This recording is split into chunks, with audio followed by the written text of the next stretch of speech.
Nós vamos ler os 7 primeiros versículos deste capítulo 9 de Isaías.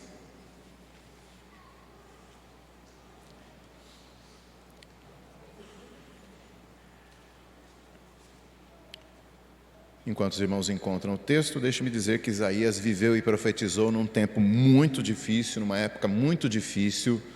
Havia prosperidade material, sim, mas a vida espiritual do povo de Deus não ia nada bem. O ministério profético de Isaías começou na transição do rei Uzias para o rei Jotão, que foram reis que procuraram reconduzir o povo de Judá de volta aos caminhos do Senhor, mas a idolatria que já havia se instalado no coração do povo persistia. Não havia como afastá-los da idolatria e fazê-los de volta, voltar à lei mosaica, aos rituais da lei mosaica. Isaías também profetizou durante um tempo de um outro rei, o rei Acás, filho do Jotão, e esse rompeu completamente com a lei de Deus, com a adoração ao Senhor. Ele chegou a proibir, a impedir a adoração no templo, chegou a fechar as portas da casa de Deus. Esse foi o nível de apostasia de Acás. O filho de Acás, rei Ezequias, redescobriu a lei de Deus, que já havia sido esquecida pelo seu pai, e reinou com fidelidade, é verdade. Mas as sementes da idolatria e da decadência moral já estavam tão enraizadas na vida do povo que, mesmo com a tentativa de Ezequias de direcionar o povo novamente para o Senhor, isso jamais acontecia de maneira efetiva. Nessa época que Isaías profetizou, o povo de Deus estava dividido em 2 reinos. Os irmãos devem se lembrar. Politicamente havia 2 nações, uma ao norte, chamada Israel, e uma ao sul, chamada Judá, que é o povo para quem Isaías está profetizando, o povo do sul de Judá. E Isaías via como Deus havia suportado durante muito tempo os desvios e o pecado do reino do norte, até que finalmente derramou o seu castigo por meio da Assíria, que invadiu e destruiu e dominou completamente o reino do norte. E era evidente para ele que o seu povo do reino do sul estava indo pelo mesmo caminho. É por isso que nós vemos tanta urgência, tantas profecias de Isaías pesadas ali falando a respeito da situação espiritual do povo em todo o seu livro. Nesse trecho que nós vamos ler nesta manhã, capítulo 9, nós veremos que, a despeito da miséria e da escuridão espirituais em que o povo de Judá se encontrava, Deus, por meio de Isaías, promete tempos de restauração, promete tempos de alegria, de prosperidade, de paz, sob o comando de um novo rei que viria a nascer. Isaías, então, 9, do 1 até o 7, diz assim a palavra do Senhor. Mas, para a terra que estava aflita, não continuará a obscuridade. Deus, nos primeiros tempos, tornou desprezível a terra de Zebulon e a terra de Naftali. Mas nos últimos, tornará glorioso o caminho do mar, além do Jordão, Galileia dos gentios. O povo que andava em trevas viu grande luz, e os que viviam na região da sombra da morte, resplandeceu-lhes a luz. Tens multiplicado este povo, a alegria lhe aumentaste. Alegram-se eles diante de ti como se alegram na ceifa e como exultam quando repartem os despojos. Porque tu quebraste o jugo que pesava sobre eles, a vara que lhes feria os ombros e o cetro do seu opressor, como no dia dos midianitas. Porque toda a bota com que anda o guerreiro no tumulto da batalha e toda a veste revolvida em sangue serão queimadas, servirão de pasto ao fogo. Porque um menino nos nasceu, um filho se nos deu, o governo está sobre os seus ombros e o seu nome será Maravilhoso Conselheiro, Deus Forte, Pai da Eternidade, Príncipe da Paz. Para que se aumente o seu governo e venha a paz sem fim sobre o trono de Davi e sobre o seu reino, para o estabelecer e o firmar mediante o juízo e a justiça, desde agora e para sempre. O zelo do Senhor dos Exércitos fará isto. Vamos orar mais uma vez, pedindo ao Senhor que ilumine os nossos corações com sua palavra.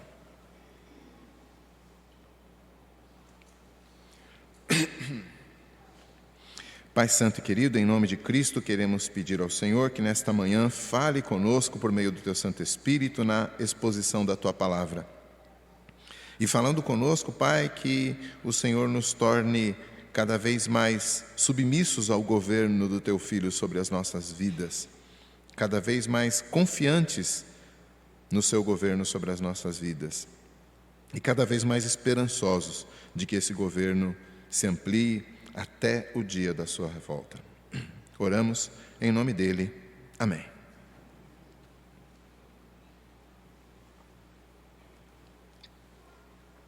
Meus irmãos, aí no trecho que nós lemos, Isaías descreve então a situação espiritual do povo, do seu povo, sem rodeios. No versículo 1 ele diz: a terra aflita estava mergulhada em trevas. E ele cita aí algumas regiões ali de Canaã. Ele fala das terras de Zebulon e de Naftali, as terras da além do Jordão, e ele menciona a Galileia, e fala também dessa condição desprezível daquela região, sem dar maiores detalhes. Esses lugares que Isaías cita faziam parte do Reino do Norte. Como eu disse para os irmãos, havia essa divisão, Isaías é do Reino do Sul. Mas ele está olhando o que está acontecendo no Reino do Norte e prevendo que Deus vai tomar as mesmas atitudes com o Reino do Sul, o que de fato acabaria acontecendo. E dentro do Reino do Norte, ele escolhe para citar aqui nesse capítulo algumas áreas que eram as mais vulneráveis aos exércitos vindos do Norte, como da Síria, da Assíria e posteriormente da própria Babilônia. E por serem essas áreas mais abertas, mais expostas, ela foi de fato a primeira região a ser invadida pelos estrangeiros, pelos exércitos estrangeiros, e não apenas invadida, mas habitada ali por estrangeiros, para desgosto dos judeus mais puristas que não queriam estrangeiros com suas influências por perto. Então, por tudo isso é que havia esse apelido pejorativo e que Isaías cita aqui, né? Ele fala da Galileia dos gentios. Para o judeu, gentil era quase um xingamento, né? Era aqueles que não pertenciam ao povo, não pertenciam ao povo de Deus, não eram de Deus, eram inimigos sempre. A Galileia, essa grande região aqui que Isaías está citando, era conhecida como dos gentios. É um lugar meio entregue já. Na verdade, o profeta toma essas terras como representativas do todo. O povo de Deus todo está aflito e em trevas. A terra santa toda está desprezada. Isso foi no passado, mas não continuará desse modo. É isso que Isaías está dizendo. Ele pega então as piores regiões e na verdade ele as toma como representativas de tudo.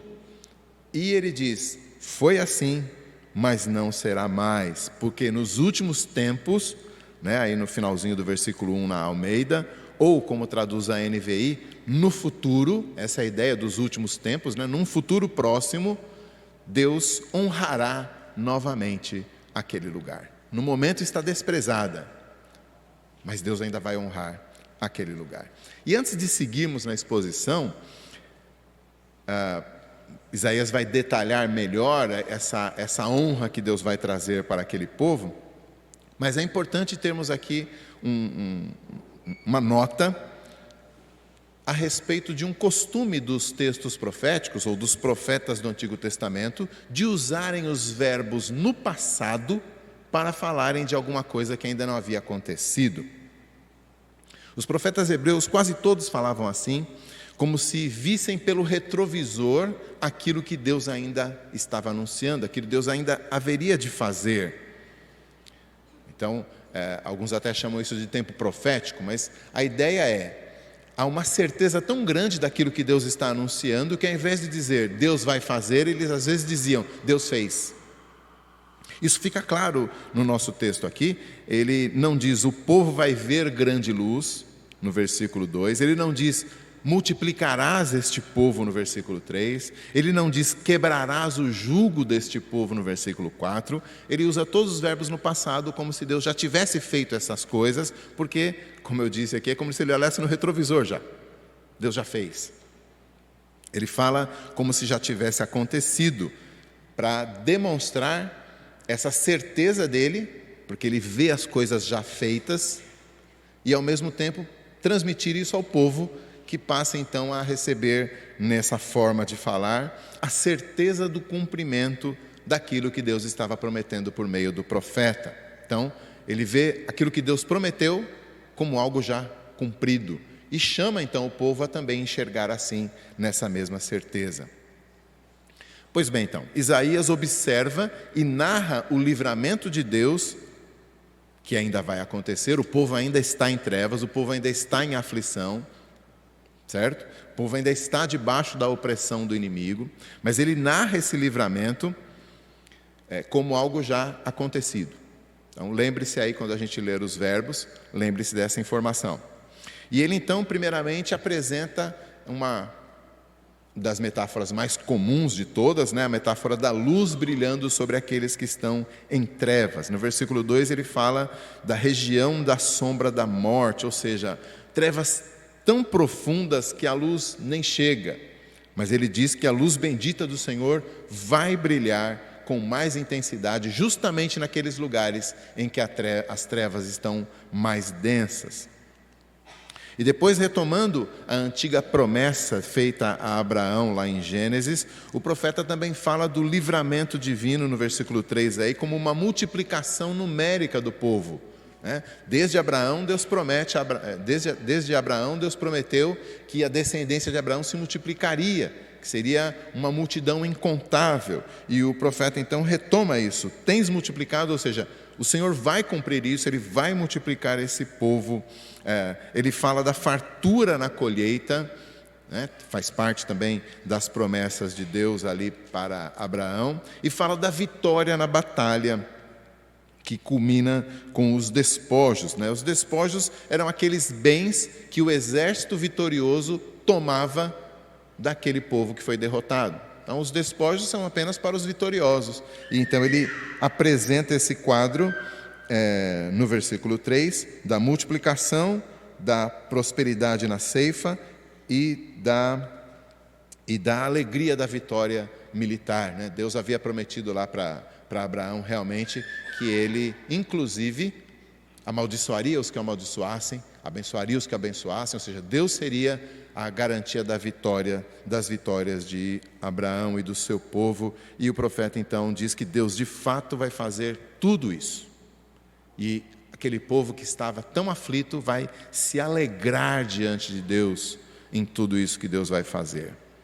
E o motivo de tanta alegria, então, no versículo 4, ele agora acrescenta a imagem de Judá como um animal de carga, que é libertado do peso, a canga ali, o jugo que está sobre o animal e que o obriga a trabalhar forçosamente, as chibatadas do dono também que obrigam o animal. Ele usa essa imagem dizendo que esse animal agora foi liberto. Judá é como um boi que agora está solto no pasto, sem essas maldades acontecendo. Uma libertação, diz ainda no versículo 4, que seria semelhante àquela outra que Deus já havia operado no passado, num passado distante, é verdade. Lá no livro de Juízes, capítulo 7, o povo estava oprimido pelos midianitas, e Deus então levanta um homem, Gideão, e esse homem, que não era guerreiro nem nada, era um líder improvável,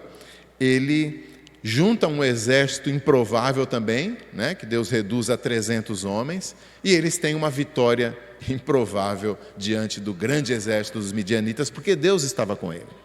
E o Isaías então diz que aquilo que Deus vai fazer tem paralelo com aquilo que Deus fez através de Gideão nos dias dos midianitas, no final do versículo 4. E então ele está profetizando esse tempo de alegria na ceifa, na segurança, na batalha, um tempo completamente diferente desse que eles estavam vivendo naquele momento. Mas veja que Isaías não prevê apenas uma vitória passageira, um tempo de alegria que depois terminaria, uma vitória que depois é substituída por uma outra opressão que deve ser suportada até que uma nova batalha venha e haja vitória. No tempo dos juízes eram assim, os irmãos que são acostumados à leitura do Antigo Testamento devem se lembrar, né? O povo tinha uma vitória, depois se afastava de Deus, novamente eram subjugados, aí clamavam. Esse ciclo é, na verdade, a história do povo de Israel e de Judá. Tempos de prosperidade espiritual e depois de derrocada novamente. Essa foi a história, inclusive nos reis para os quais Isaías profetizou, como eu sumariei aqui para os irmãos ainda há pouco. Mas dessa vez não. Isaías está dizendo que, no versículo 5, desta vez a bota do guerreiro, as vestes do guerreiro sujas de sangue serão destruídas, serão queimadas. É como se ele estivesse dizendo, olha, todo o aparato de guerra será aposentado, será colocado de lado. Não haverá mais retorno. Isso que Deus vai fazer será definitivo. Nunca mais a bota do guerreiro será usada pelos arrogantes para oprimir o povo de Deus. Essa é, então, a promessa certa que Isaías está entregando ao povo de Judá. E, na verdade, aqui, ao focar justamente nas regiões menos favorecidas e menos judaicas, inclusive, na sua mensagem, Naftali, Zebulon, Galileia, o profeta também está deixando entreaberta a porta da graça para aqueles que não são judeus. Isso faz todo sentido, não é mesmo? Porque, veja bem, se o povo de Israel fosse um povo de moral ilibada, se eles tivessem uma espiritualidade elevada, se eles contassem com uma história brilhante, um histórico brilhante de serviço ao Senhor, nós até poderíamos entender que Deus prometesse a sua bênção apenas e exclusivamente para os judeus. Mas jamais foi assim. Nunca foi assim. Considerando só o livro de Isaías até esse ponto, Deus já comparou o seu povo, lá no capítulo 1, e depois ele faz isso de novo, a Sodoma e Gomorra. Ele já disse que eles são idólatras como os filisteus, lá no capítulo 2. Ele já criticou a vaidade e a vulgaridade das mulheres judias, no capítulo 3. Ele já denunciou os homens judeus por viverem em bebedeiras e embaladas, lá no capítulo 5. Os ricos ele já criticou por oprimirem os pobres e os governantes por aceitarem suborno, no capítulo 1 e no capítulo 5. Ele já se queixou do povo buscar a orientação no espiritismo, no capítulo 8. O que é que havia de especial ou de virtuoso naquele povo? Nada. Suas aflições e trevas eram fruto da sua própria rebeldia contra Deus. Igualzinho os outros povos, igualzinho o povo brasileiro. Um país como o nosso, tão grande e produtivo, mas de tanta desigualdade, com tanto consumo nos shoppings e tanta miséria embaixo do metrô.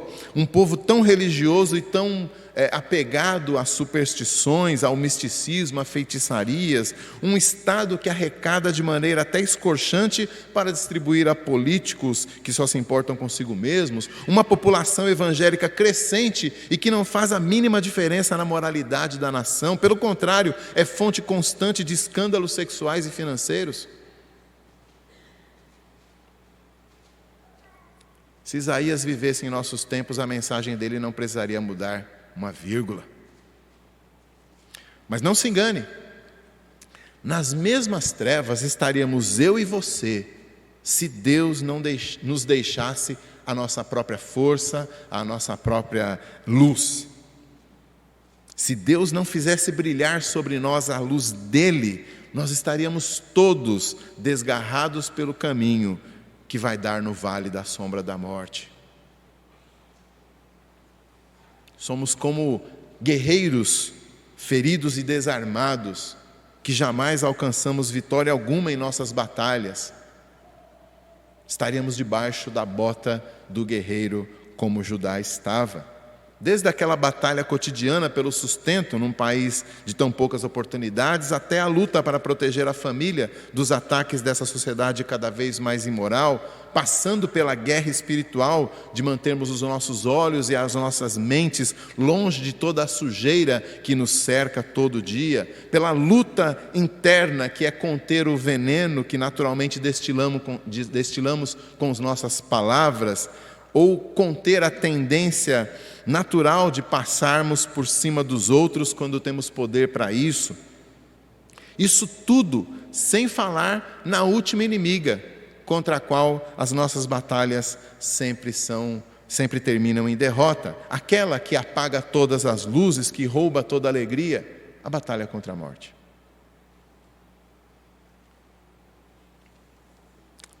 Então, mesmo nós não podemos dizer que a mensagem de Isaías não nos alcança. Entretanto, o que ele está dizendo, com toda a certeza de quem vê algo que já está concretizado e acabado, o que Isaías está profetizando e garantindo é que o Senhor Deus vai pôr fim a toda escuridão. Ele vai fazer a sua luz brilhar sobre o povo que está em trevas. Ele vai endireitar os caminhos, ele vai vencer a guerra por nós. É isso que Isaías está prometendo para aquele povo derrotado, aflito e em trevas. Mas como isso será possível? Com um quadro tão grave de trevas, de derrota espiritual, como é que isso poderia ser revertido a essa altura? Que luz e vitória seriam suficientes para um povo tão derrotado? E o profeta responde no versículo 6, dizendo: um menino nos nasceu, um filho foi concedido a nós. Bom, Deus já havia usado até esse ponto os filhos de Isaías como lição objeto, né, em profecias anteriores. O nome do filho mais velho, Shear-Jazub, soa como um remanescente voltará. E lá no capítulo 7, o profeta, amando de Deus, leva o seu filho até o rei para mostrar que Judá seria sim levado ao exílio, mas que Deus traria um grupo de volta. Já o filho mais novo foi chamado de Maher-Shalal-Ashbaz, que na língua hebraica, soa como rápido despojo, presa segura. Quando ele nasceu, Deus disse que antes que aquele menino, com esse nome tão estranho, aprendesse a dizer papai e mamãe, Israel seria invadido e saqueado pelo exército da Assíria, lá no capítulo 8. Então, Deus já tinha falado a respeito de crianças e de crianças nascendo, de filhos, falando dos filhos de Isaías, aproveitando os nomes deles para mandar uma mensagem ao seu povo. Mas desta vez, Deus não está falando de algum filho de Isaías. Afinal de contas, como nós já vimos, quando ele fala dos verbos no passado, na verdade ele está apontando para algo no futuro. Então, ele não está falando de uma criança que já havia nascido de fato, né? Um filho se nos deu, um menino nasceu. Não, ele está falando de alguma coisa que ainda vai acontecer. Seria um terceiro filho, então? Não, também não, porque no versículo 6 é dito que essa criança tem o governo sobre os seus ombros, ou seja, ele é um herdeiro do trono, é um rei que virá. Além disso, no versículo 7, ele diz que o resultado da chegada desse menino é o restabelecimento do trono de Davi, ou seja, o menino tem que pertencer à dinastia davídica, tem que ser um herdeiro do trono natural, do trono de Davi, o que, portanto, descarta toda a descendência de Isaías. Então, quando ele diz assim, quando ele fala do nós aí, né, nos nasceu, nos foi dado, não é Isaías e sua esposa, não é uma questão familiar, mas é todo o povo. O que ele está dizendo é: um menino nasceu para nós todos, um filho foi dado para nós todos. A promessa é para todos ali. E como era comum naquela época e cultura, o nome não é apenas algo de sonoridade agradável, né? As pessoas hoje em dia colocam o nome de acordo com quem está na evidência na mídia, nome de cantor, nome de jogador e assim por diante. Junta nome de parentes, né, para formar um outro. Há todos os costumes brasileiros disso, mas naquela época não era assim. O nome precisava indicar a natureza, o caráter, a história, o destino de quem está recebendo aquele nome. Os nomes funcionavam praticamente como um título. E aqui, quando Isaías dá esses nomes para o menino que haveria de nascer, o rei que haveria de nascer, ele está exatamente fazendo assim. Então, este menino herdeiro, este filho presente, é chamado por muitos nomes, títulos, como se para dizer que apenas um não seria o suficiente para descrevê-lo à altura.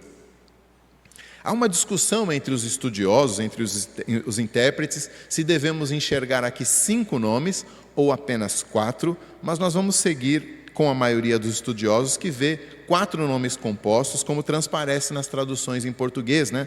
A Almeida atualizada, que nós acabamos de ler, coloca as vírgulas, né, que não existem no texto hebraico, mas ele coloca indicando 4 nomes. A NVI também faz isso. Vamos seguir com 4 nomes, portanto, nomes títulos desse menino que haveria de nascer. O primeiro nome título é Maravilhoso Conselheiro. Mais à frente, no capítulo 28, versículo 29, Isaías vai usar uma expressão muito semelhante para falar do próprio Deus. Deus diz assim, através de Isaías: o Senhor dos Exércitos é maravilhoso em conselho e grande em sabedoria. Maravilhoso em conselho, conselheiro maravilhoso, né? Na antiguidade, os reis se cercavam de conselheiros, homens sábios que os ajudavam a governar. O próprio Salomão tinha um grupo desses, né? Os anciãos de Salomão. Mas este menino, diz Isaías, não vai precisar disso. Ele mesmo é um conselheiro maravilhoso. E a expressão maravilhoso também merece alguma reflexão. Quando o anjo do Senhor anunciou, lá também em Juízes, né, que eu já citei agora há pouco, quando o anjo do Senhor anunciou o nascimento de Sansão aos seus pais, os pais de Sansão perguntaram para o anjo qual era o nome dele. E o anjo, dizendo assim: olha, a minha identidade está acima da compreensão de vocês. Para dizer isso, o anjo diz assim: por que você está perguntando para o meu nome? O meu nome é maravilhoso. Não é que o nome dele era maravilhoso, ele está dizendo assim: o meu nome está acima do que vocês podem compreender. É essa a ideia de maravilhoso. Esse menino então será um conselheiro maravilhoso, um maravilhoso conselheiro. Aliás, maravilha é um dos termos mais comuns para falar dos atos miraculosos ou sobrenaturais de Deus no Antigo Testamento. Maravilha. Então, o sentido do primeiro título é que o rei que iria nascer tem toda a sabedoria em si mesmo, mas é uma sabedoria sobrenatural, divina, além da compreensão humana, e, portanto, ele será capaz de conduzir o seu povo em toda a justiça e em toda a verdade no temor do Senhor. O segundo nome título é Deus Forte, ou Deus Poderoso, tradução da NVI, da Nova Versão Transformadora também. Eu prefiro essa tradução, Deus Poderoso. Era comum na antiguidade que os pais acrescentassem uma referência a Deus ao nome dos seus filhos.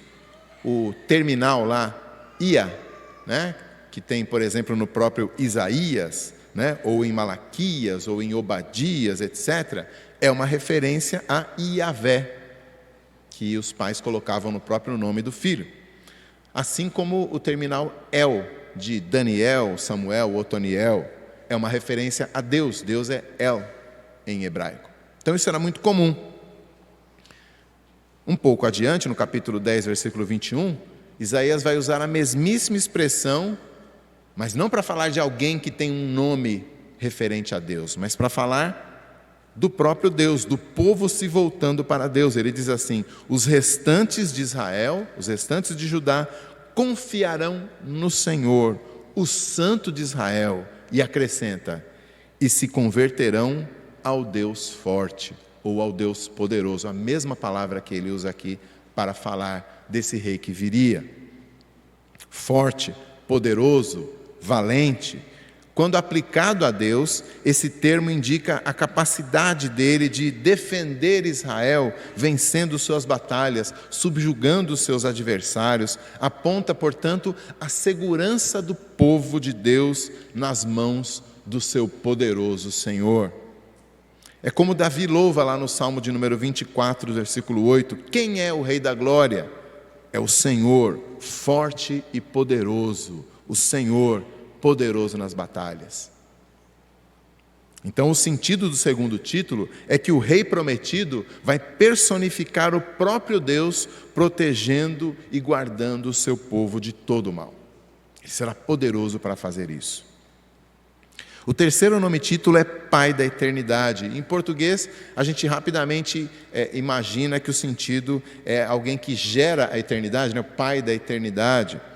Mas tem mais a ver com uma paternidade eterna. Daí uma tradução talvez melhor seja a da NVI, que diz Pai Eterno. Essa é a ideia do título. O rei ideal em Israel não deveria ser um mero burocrata na administração e muito menos um tirano egocêntrico agindo como um déspota. Ele deveria ser como um pai. Há uma descrição do rei ideal lá no Salmo 72, depois você dê uma lida e veja como de fato ele deveria ser alguém que educa o povo na lei do Senhor, alguém que provê para o povo, especialmente para os mais carentes, como os órfãos e as viúvas, e alguém que protege o povo indo à frente do seu exército nas batalhas. É um pai de uma grande família. Então, o sentido do terceiro título aqui é que Deus concederia ao povo um rei que desempenharia o papel de um verdadeiro pastor do rebanho de Deus, para que nada lhes falte. O quarto e último título é Príncipe da Paz. O fim dos conflitos já estava contido na própria promessa. Versículo 4 e 5, nós vimos ele falando das vestes do guerreiro que seriam aposentadas, do cetro, da opressão que seria quebrado, para uma terra que estava aflita, para um povo que estava em desprezo, andando em trevas e vivendo na escuridão da morte, encurvado sob o peso do jugo da opressão, esmagado sob as botas do guerreiro. A paz era mais do que um desejo, era um sonho.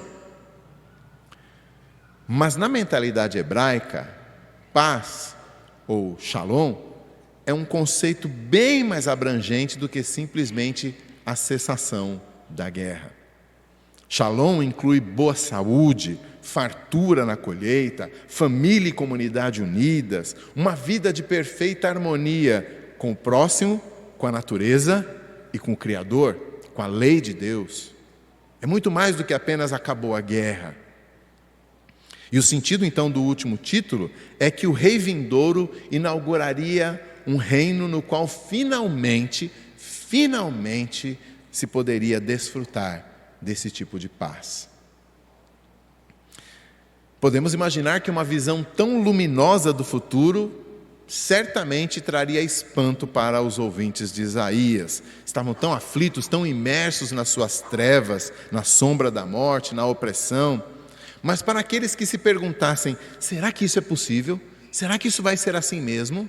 Para esses, o profeta então termina dizendo: o zelo do Senhor dos Exércitos fará isto. Ele já tinha dado essa certeza ao falar dos verbos no passado, né? Mas agora ele diz: Deus fará. O zelo do Senhor. Zelo é uma disposição ardorosa, quase que apaixonada. Quando ela é usada no contexto do casamento, por exemplo, ela é traduzida nas nossas Bíblias como ciúmes. Os ciúmes do marido. O ciúme do marido, por exemplo, é a mesma palavra aqui traduzida como zelo. Quando ela é usada em relação a Deus, ela se refere ao cuidado de Deus com o seu povo, com um cuidado tão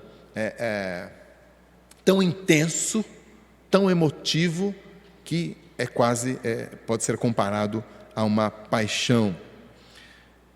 esse cuidado de Deus pode se manifestar como ira contra os adversários do povo de Deus. Deus então desce com esse zelo para garantir a proteção do seu povo. Também esse zelo se apresenta no cuidado de Deus com o seu próprio nome, ou seja, a indignação dele contra tudo aquilo que mancha a sua honra e a sua glória. Isaías então está afirmando que a vinda do rei está garantida pelo cuidado que Deus tem para com o seu povo, que está em trevas, que está oprimido, e também podemos entender que, ao mesmo tempo, pelo cuidado de Deus com o seu próprio nome, porque ele prometeu isso e ele vai cumprir. Não há como Deus deixar uma das suas promessas cair por terra e permitir que ele seja chamado de mentiroso. O zelo do Senhor dos Exércitos fará isso. Ele prometeu e é impossível que ele não venha a cumprir. Agora, essa esperança de um rei estava plantada desde que o profeta Natã, cerca de 300 anos antes aí de Isaías, o profeta Natã falou ao rei Davi em nome de Deus, prometendo que um descendente de Davi reinaria eternamente. Preste atenção nas palavras que Natã usou e veja como Isaías parece estar quase que citando o que Natã tinha dito. Ele diz assim, segundo Samuel 7, Deus falando: eu farei levantar depois de ti, Davi, o teu descendente, e estabelecerei o seu reino. Ele edificará uma casa ao meu nome, e eu estabelecerei para sempre o trono do seu reino, e lhe serei por pai, e ele me será por filho. Então veja as palavras que Isaías usou aqui, escolhidas quase que para não deixar dúvidas de que elas são uma referência direta àquela promessa de 300 e poucos anos antes. Ele fala de estabelecer e de firmar, ele fala de trono e de reino, ele usa a expressão para sempre, até mesmo a designação de filho, né? Um filho nos nasceu, mas Deus havia dito lá que o rei que ele estava prometendo a Davi, o próprio Deus seria por pai e ele lhe seria por filho. Então, toda essa promessa de Isaías aqui no capítulo 9 está fundamentada numa promessa muito mais antiga, de um descendente de Davi. Então é esse povo aflito, sem esperança, sem rumo, sem religião, sem espiritualidade verdadeira, uma terra mergulhada em trevas tão profundas, onde todos os caminhos iam para longe da luz de Deus, numa época na qual a opressão, a injustiça, a imoralidade fluíam tão livremente como um rio. É justamente nesse tempo e nesse lugar que o Senhor Deus envia a sua palavra de esperança, as suas boas novas de salvação.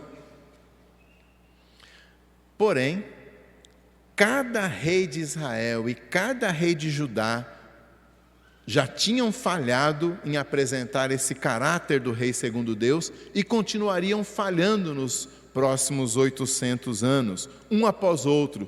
Todos demonstram a sua tolice ao invés de sabedoria, a sua fraqueza ao invés de força, o seu egoísmo ao invés do seu cuidado para com o seu povo. Nenhum deles trouxe paz. Sendo assim, foi muito justo que os tronos, os reinos de cada um deles tivessem ruído e desaparecido no tempo. A maioria deles em grande desonra, um ou outro até de maneira honrada, mas nenhum deles sem máculas profundas. De forma tal que de nenhum deles poderíamos dizer que foi estabelecido e firmado em justiça e juízo para sempre, que é o que Deus promete através de Isaías. De fato, a promessa de Natã e depois de Isaías somente conseguiria encontrar seu cumprimento num descendente de Davi, nascido em Belém da Judéia, quase 800 anos depois desta profecia. Segundo o evangelista Lucas, lá no primeiro capítulo do seu evangelho, versículo 30 a 33, essa profecia começou a se cumprir quando o anjo disse à Virgem Maria: eis que dará à luz um filho, a expressão aí, ele será grande e será chamado Filho do Altíssimo. Deus, o Senhor, lhe dará o trono de Davi, seu pai. Ele reinará para sempre e seu reinado não terá fim.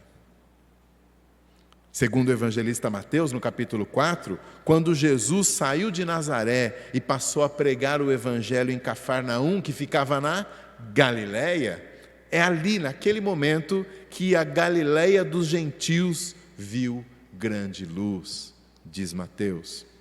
E qual era a mensagem de Cristo ali em Cafarnaum, ali na Galileia dos gentios?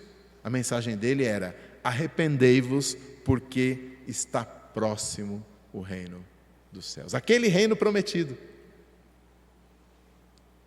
Aquele reino de justiça e paz que os israelitas esperavam desde Isaías, desde Natã, havia chegado pela presença e pela pregação do filho de Davi, do Messias, do rei prometido, daquele que é maravilhoso conselheiro, Deus forte, Pai da eternidade, príncipe da paz. Curiosamente, ou tristemente, a liderança judaica da época não reconheceu o cumprimento dessas profecias em Jesus. E por que eles não enxergaram isso que parece tão óbvio para nós? Eu posso pensar em pelo menos 3 motivos. Em primeiro lugar, eles queriam um rei que trouxesse vitória e libertação da opressão do Império Romano. Um reino que trouxesse uma shalom pela espada, enquanto Cristo trouxe uma libertação muito mais profunda, uma libertação espiritual, libertação dos nossos pecados por meio da sua cruz e não da espada. Eles não conseguiram entender isso. Em segundo lugar, eles também tinham uma visão muito míope, muito estreita do rei que Deus havia prometido. Eles almejavam um poderoso representante de Deus na terra, mas jamais pensaram que fosse alguém que fosse a manifestação encarnada do próprio Deus poderoso, ainda mais pensando que o Deus forte se fez fraco para morrer pelos fracos. Eles jamais tinham imaginado isso.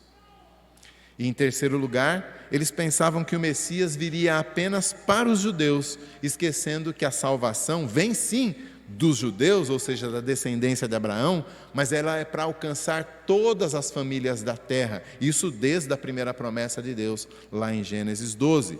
E assim eles rejeitaram o Messias que veio chamar ovelhas, inclusive de outros apriscos, para formar um só rebanho de Deus. Foi isso que Jesus disse que era a sua missão, lá em João 10,16. Tanto é que seu nascimento hoje é celebrado em todo o mundo, nos mais diversos países, etnias e culturas.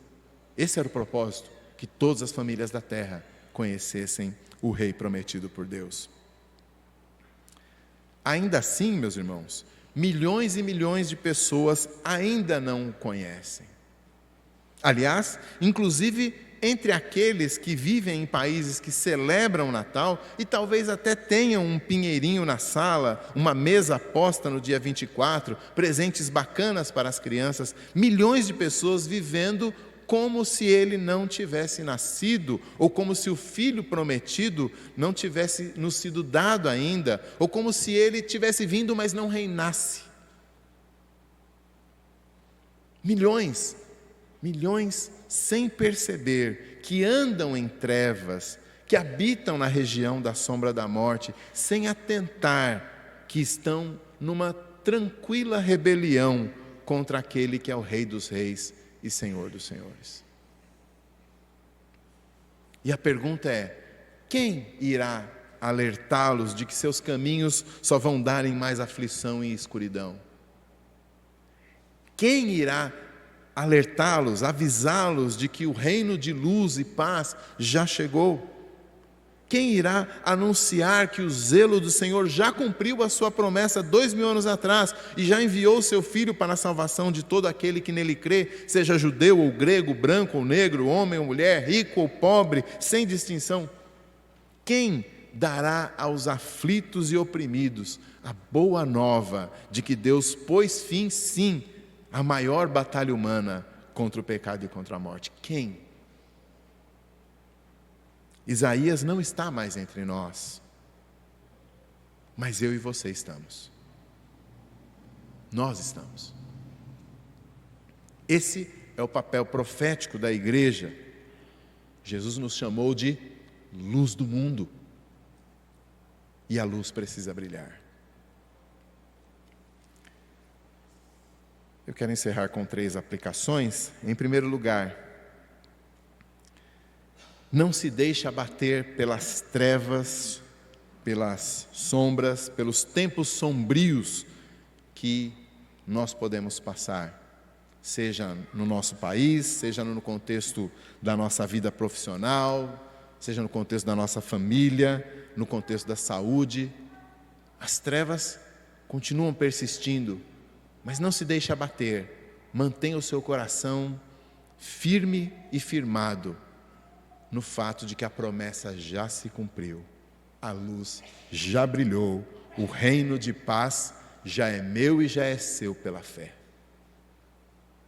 As trevas não têm a última palavra. E nós não precisamos permanecer na aflição.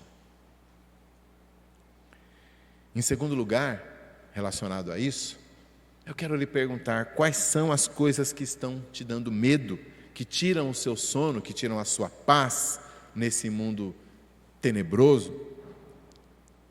Na verdade, quero te perguntar mais.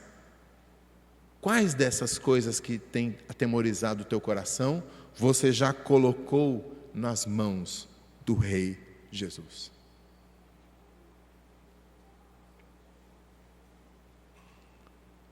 Ou, com qual dessas coisas que te dão temores, com qual delas você acha que Jesus não é capaz de lidar?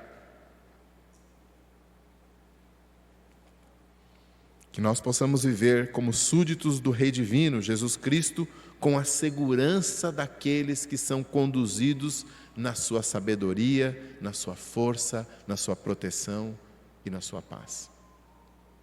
E em terceiro lugar, com quantas pessoas que não conhecem Jesus de verdade, pelo menos, com quantas pessoas você convive diariamente que ainda não conhecem ou não reconhecem Jesus como o Rei de Deus que já veio? Faça uma conta rápida aí na sua cabeça.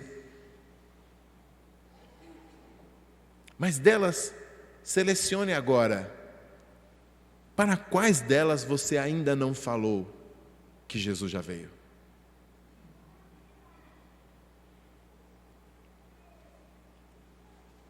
O que é que você está esperando?